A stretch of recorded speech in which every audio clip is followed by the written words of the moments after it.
Apple. A-P-P-L-E. A-P-P-L-E. Apple. Can your child spell apple?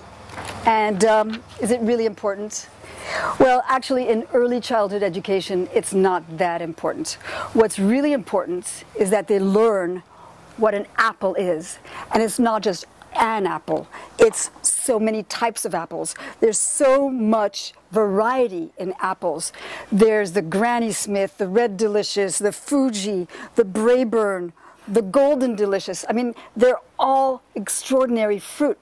So if your child starts exploring apples, they'll discover parts of the apple that they might not have learned if they had just learned how to spell apple. So, for example, it has a stem attached to it, and it's really hard. Your child might say, well, what is this thing sticking out? It's like stuck there. That's the stem. And the stem, what's that for? Get rid of it. It's like it doesn't come off so easily, does it? So this attaches it to the tree. A tree? Oh, this came from a tree?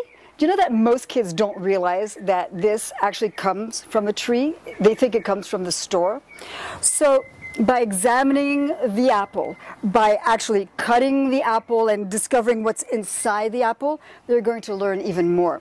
They will discover these little tiny things, brown things inside, and what's that? And can you eat it? It's like, that's a seed, and you can't eat it. And that's what the whole apple tree came from. It's like, an apple tree came from this tiny little thing. Well, this is actually a good place for your child to perhaps make a connection between the biology of a tree and human biology. I mean, they started off really little. So connections are made all along the way. The apple has skin. The apple has all kinds of things that human beings also have. And really, as they work with the apples, they'll discover that apples have so many different parts to them, and that if you cook with them, you can make delicious food. For example, this applesauce is really good, and it smells apple. So eventually, your child might want to do something with all these incredible apples. They might say, you know what? I want to have an apple store. And that's dramatic play. And certainly encourage that, because at that point they might come to you and say, excuse me, how do you spell apple? Because they want a store. They know that stores have writing.